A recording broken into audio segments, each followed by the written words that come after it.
Welcome to my YouTube channel Shiksha Diksha. तो चलिए start करते हैं आज की अपनी वीडियो। आज की मेरी वीडियो है गाइस संधि के ऊपर। तो मैंने आप लोगों से बोला था कि वीडियो एग्ज़ाम के लिए या फिर आपके जो भी यूपी की एग्ज़ाम है, लाइक यूपी पुलिस, बहुत सारे लोग मुझसे बोलते हैं कि मैम यूपी पुलिस के लिए कोई वीडियो लाइए। तो जो मैं ये हिंदी की वीडियोज़ ला रही हूँ ये आपके यूपी पुलिस के लिए भी काम में आएंगी।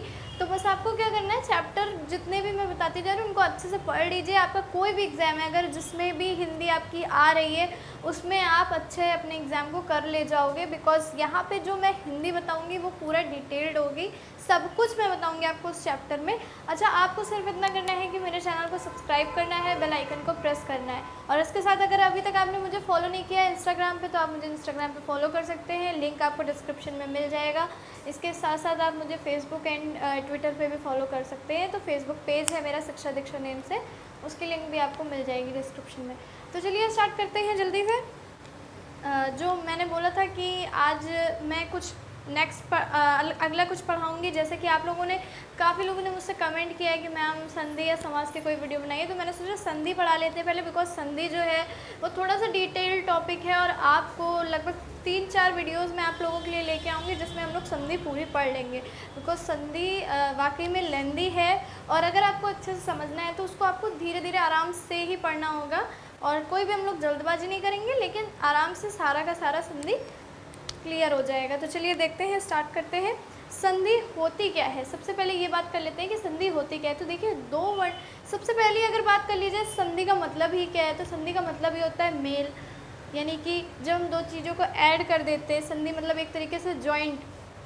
तो बस यही है हमारा संधि का पूरा, इसी पे बेस्ड है। जब दो वर्णों का मेल होता है तो जो विकार उत्पन्न होता है, यानी कि विकार का मतलब होता है जो परिवर्तन होता है, हिंदी में से विकार बोला जाता है या फिर परिवर्तन, उसे उन दो वर्णों के मेल से संधि का निर्माण होता है। तो आप समझ सकते हैं इनका अपना कोई अर्थ नहीं होता, लेकिन जब ये दोनों मिलते हैं तो एक नया अर्थ का निर्माण करते हैं।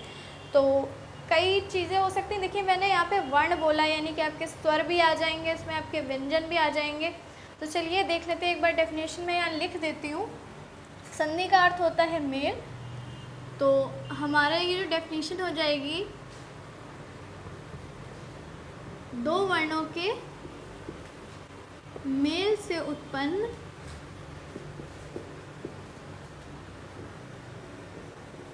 विकार, विकार को ही हम परिवर्तन बोलते हैं, को हम संधि कहते हैं। दो वर्णों के मेल से उत्पन्न विकार को हम संधि कहते हैं।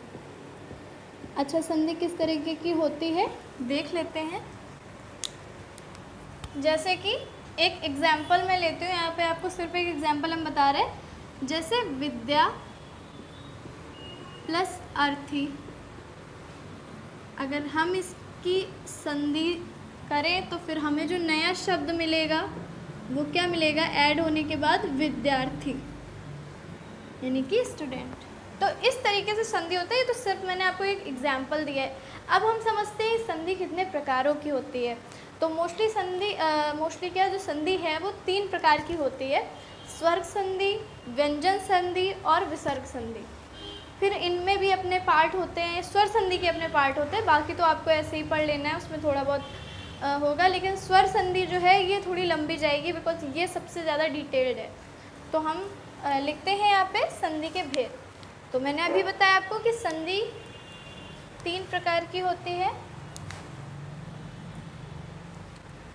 यहाँ पे मैं लिख दे रही हूँ, संधि जो है 3 प्रकार की होती है।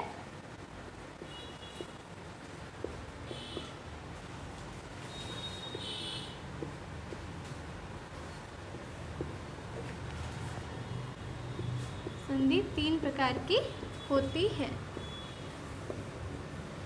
प्रकार देख लेते हैं संधि के। पहली जो होगी आपकी स्वर संधि, स्वर संधि, ठीक है। दूसरी संधि जो होगी आपकी वो होगी व्यंजन संधि, और इसके बाद जो हम तीसरी संधि पढ़ेंगे वो होगी विसर्ग संधि, विसर्ग संधि। ये देख लिया आपने कि 3 टाइप की संधि होती है और हमें 3 टाइप की ही संधि पढ़नी है। अब चलिए देखते हैं पहली संधि यानी कि स्वर संधि। स्वर संधि, बस जितना मैं बताती जा रही हूँ आप लोग इतना अच्छे से समझते जाइए। अगर आपका हिंदी वीक रहा है ड्यूरिंग 12th या फर्स्ट ईयर हाई स्कूल किसी भी टाइम, लेकिन अगर अब आप इसको अच्छे से समझोगे तो मुझे 100% मैं श्योर हूँ कि आप लोगों को समझ में आएगा। बस आप लोगों को साथ में ध्यान से देखना है एंड समझने की कोशिश करनी है कि मैं क्या बता रही हूँ। अगर कोई प्रॉब्लम है तो आप पूछ भी सकते हो, बाकी मुझे नहीं लगता कि आप लोगों को कोई प्रॉब्लम होने वाली है। बाकी आप कमेंट में अगर कोई प्रॉब्लम है तो आप पूछ सकते हैं। तो देखिए यहाँ पे मैंने बताया कि 3 टाइप की संधि है, स्वर संधि, व्यंजन संधि और विसर्ग संधि। अब हम देख लेते हैं कि ये स्वर संधि क्या होती है और कितने प्रकार की होती है। तो देखिए इसके नाम से पहली चीज़ तो ये क्लियर हो जा रहा है कि स्वर संधि यानी कि यहाँ जितने भी वर्ण इस्तेमाल होने वाले हैं वो सिर्फ स्वर होंगे। स्वर संधि है इसलिए जो भी वर्ण इस्तेमाल होंगे वो स्वर होंगे। जैसे कि यहाँ पे आपकी व्यंजन संधि है तो यहाँ पे हमें व्यंजन से रिलेशन होगा। इसी तरीके हम जब स्वर संधि की बात करते हैं तो यहाँ स्वर के हमें स्वर से मतलब है। तो यहाँ बस हमारा जो इसकी डेफिनेशन अगर हम बनाएं तो डेफिनेशन ये हो जाएगी, 2 स्वरों के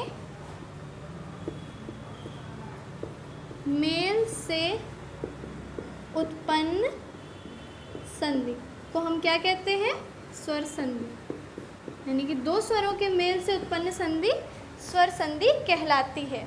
ठीक है, चलिए एक एग्जाम्पल ले लेते हैं स्वर संधि का। जैसे कि ले लेते हैं विद्यालय, विद्या प्लस आलय यानी कि विद्यालय। मैं बता रही हूँ ये किस तरीके से हमारी संधि बनती है, देख लेते हैं। देखिए अभी आपको जब मैं बताऊंगी कि किस तरीके से यहाँ पे जब स्वर संधि की दीर्घ वाला मैं आपको बताऊंगी तो आपको कंफर्म हो जाएगा कि कैसे होता है। तो अभी सिर्फ हम ये देख लेते हैं कि ये जो है ये हमारा स्वर संधि का एक एग्जाम्पल हमने ले लिया, विद्या प्लस आलय इज इक्वल टू विद्यालय। ठीक है, अब देखते हैं स्वर संधि कितने टाइप की होती है। तो स्वर संधि जो है आपकी 5 प्रकार की होती है। स्वर संधि आपकी 5 प्रकार की होती है। कितने प्रकार की होती है ये हम लिख लेते हैं। तो देखिए स्वर संधि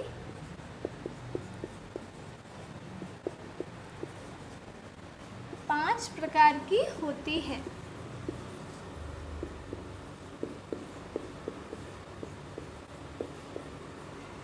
टाइप हम देख लेते हैं कौन कौन से टाइप होंगे।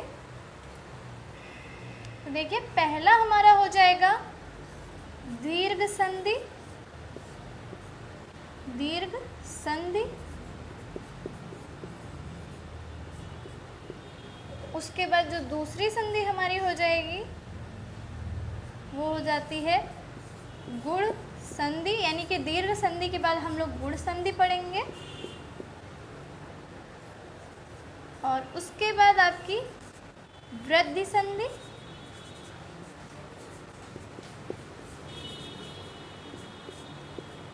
फिर चौथे नंबर पे जो संधि हम पढ़ेंगे वो होगी यड़ संधि,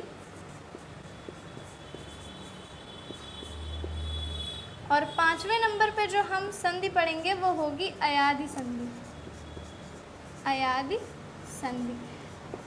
जो भी पहली बार पढ़ रहे हैं एंड नोट्स बना रहे हैं उनसे मैं यही रिक्वेस्ट करूंगी कि इसको ज़रूर किसी कॉपी में अच्छे से नोट्स इसके बना लीजिए। आप जब भी देखोगे तो आपको पूरी की पूरी वीडियो रिमाइंडर हो जाएगी, आपको दोबारा वीडियो देखने की ज़रूरत नहीं पड़ेगी। लेकिन अगर आप नहीं बना रहे तो आपको वीडियो देखनी पड़ेगी दोबारा से, और अगर आप एक ही बार में समझ लेते हैं तो ये बहुत ही अच्छी बात है। तो हम लोग फिर से देख लेते हैं कि स्वर संधि मैंने बोला था 5 प्रकार की होती है। स्वर संधि की देखिए हमारे पार्ट हो गए। पहला पार्ट हो गया दीर्घ संधि, दूसरा हो गया गुण संधि, तीसरा हो गया वृद्धि संधि, चौथा हो गया यड़ संधि और 5वां हो गया हमारा अयादि संधि। देखिए मैं सोच रही हूँ कि आज की वीडियो हम यहीं पे रखते हैं, क्योंकि नेक्स्ट जो वीडियो होगी उसमें दीर्घ संधि इतना बड़ा है कि अगर मैं आज स्टार्ट करूँगी तो वो पूरा नहीं हो पाएगा, तो उसके लिए पूरी की पूरी एक वीडियो चाहिए होगी। तो आज हम सिर्फ इतना करते हैं और आज आपको सिर्फ इतना तैयार करना है कि संधि क्या होती है, संधि के कितने पार्ट्स होते हैं और जो हमारी स्वर संधि है, स्वर संधि के मैंने आपको 5 पार्ट्स बताए हैं, इनको भी अच्छे से तैयार कर लीजिए। मैं थोड़ा सा आपको हिंट दे देती हूँ। जैसे दीर्घ संधि जो है, यहाँ पे आपके सारे दीर्घ स्वरों से मतलब होगा, ठीक है। मेरा मतलब है जितने भी आपके स्वर हैं, चाहे वो ह्रस्व हो चाहे दीर्घ, वो लास्ट में जब उनकी संधि होती है तो वो दीर्घ का रूप ले लेते हैं। ये सब क्या होता है, ह्रस्व दीर्घ, ये सारी बातें हम करेंगे अपनी नेक्स्ट वीडियो में, जिसमें मैं आपको दीर्घ संधि अच्छे से बताऊंगी। उसके बाद हम लोग फिर 2-3 वीडियोस होंगी टोटल, जिनमें हम सब कुछ सारी की सारी संधि कंप्लीट कर देंगे। तो गाइस, आई होप कि आपको आज की ये वीडियो इतना ही समझ में आया होगा। मैं बहुत ज़्यादा बर्डन नहीं डालना चाहती। कल की वीडियो में हम लोग दीर्घ संधि अच्छे से पढ़ेंगे। तो चलिए, आज की वीडियो यहीं पे एंड होती है। वीडियो अगर अच्छी लगी हो तो लाइक ज़रूर कीजिएगा, शेयर कर दीजिएगा सबके साथ। तो मिलते हैं हम अपनी नेक्स्ट वीडियो में। तब तक के लिए पढ़ते रहिए, सीखते रहिए शिक्षा दीक्षा के साथ।